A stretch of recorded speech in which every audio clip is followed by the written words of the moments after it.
Bonjour, bienvenue chez Steph et bienvenue aujourd'hui pour une recette salée. Nous allons réaliser des petites céramiques au chou-fleur. Donc c'est une recette que je vais faire dans ce moule 12 portions céramiques. Vous voyez qu'il y en a 12. Elles sont par rangée de 3, donc 4 x 3 différentes. Elles sont super jolies.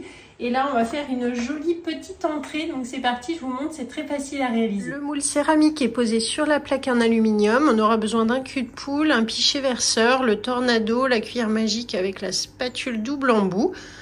Pour les ingrédients, il nous faut du chou-fleur, du fromage blanc, du parmesan râpé, de la maïzena, des œufs, du sel, du poivre et du curry. Donc ici pour la recette, il faut 300 g de chou-fleur que j'ai mis sous vide il y a maintenant une dizaine de jours. Vous voyez, ça se conserve très bien sous vide comme ça en petites fleurettes. J'avais compté 300 g pour faire la recette.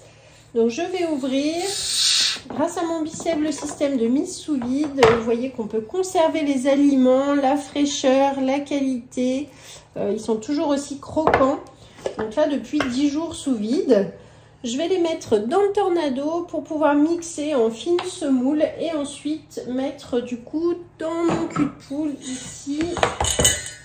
Voilà. Donc là, il faut les mettre en morceaux pas trop gros, mais vous voyez, il y a déjà des petits bouts. On y va en plusieurs fois.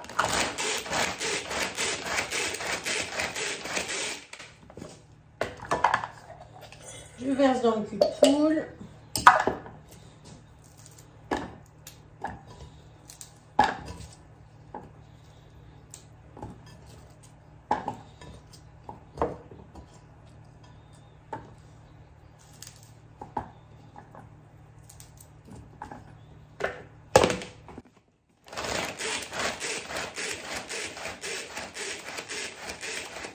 Donc je verse dans mon cul de poule lorsque j'ai tout mixé, vous voyez, au fur et à mesure.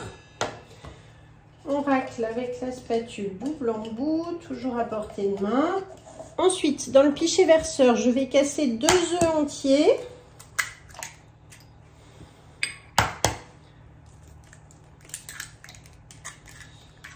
Je les mélange avec la cuillère magique.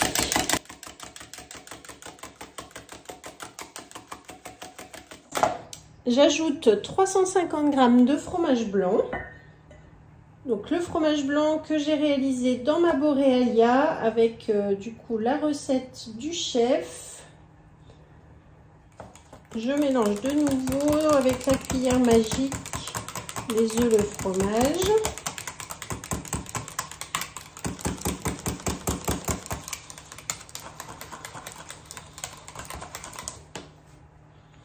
Ensuite, j'ajoute 40 g de maïzena.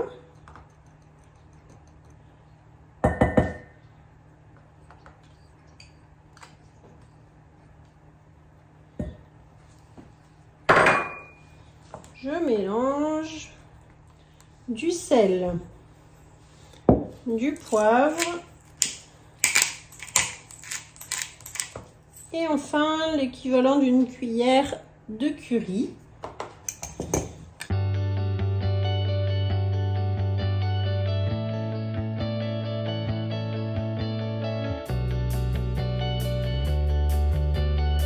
Je préchauffe mon four à 160 degrés. Ici, donc dans le chou-fleur, je vais ajouter 50 g de parmesan râpé. Et ensuite, le contenu de mon pichet pour mélanger le tout.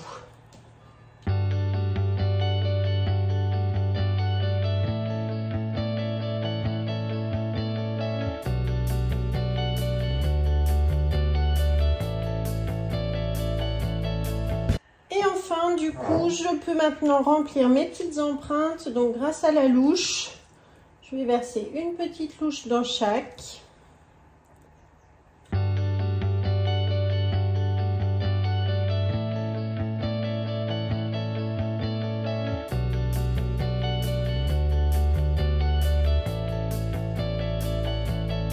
Je tasse avec ma petite spatule coudée. Donc là, vous voyez que j'ai rempli 9 empreintes. C'est la recette qui s'appelle flocon de chou-fleur sur le club avec le moule flocon. Donc celui-ci est un petit peu plus grand. Du coup, j'en fais un peu moins. Je vous mettrai, je vais vous recalculer les proportions pour en faire 12 du coup. Mais c'est pas grave, vous savez qu'on peut faire cuire sans souci avec des empreintes vides comme ici. C'est pas grave, le moule ne craint pas la chaleur si c'est vide. Voilà, donc là on tasse, on répartit. Je vais répartir un petit peu mieux comme ceci. Je vais pas remplir les autres parce que du coup sinon ça ferait pas assez. Je tasse au fond du moule.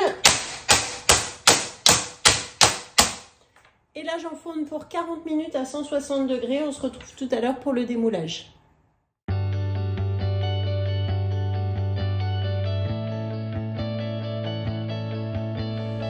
Donc, notre recette est terminée. Ça y est, c'est cuit. Je l'ai laissé environ 40 minutes. J'ai bien laissé refroidir.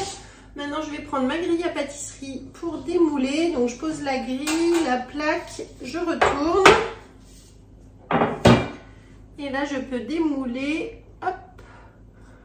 Et voilà, c'est super joli dans ce moule. Donc là, plus rien au fond du moule. Et voilà donc nos petites céramiques. Vous voyez que c'est hyper joli. Donc là, je vais les présenter sur le plat de service. Je vais vous prendre des photos. Je vous mets la recette comme d'habitude dans la description de la vidéo. Vous allez retrouver le lien qui vous emmène sur le club Guy de Marle. Ça s'appelle Flocons de chou-fleur. Flocons au chou-fleur, je pense.